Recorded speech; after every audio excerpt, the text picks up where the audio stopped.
Hello everyone, today I will show you how to rotate a PDF text box using Nitro Pro PDF Editor. Open your PDF file with Nitro Pro PDF Editor and click on this home option, this menu bar. Now click on this edit option already selected.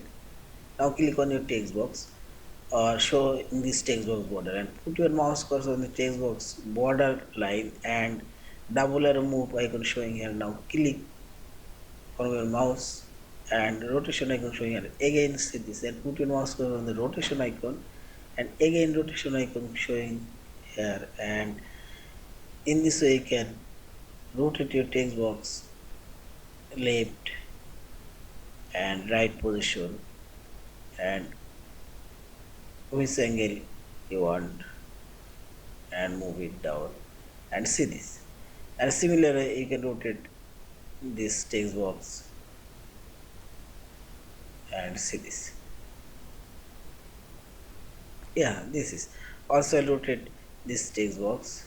Put your mouse cursor here and yeah, this is in this way you can rotate all of your text boxes for your PDF file. And finally select this file option, save or save as a PDF file.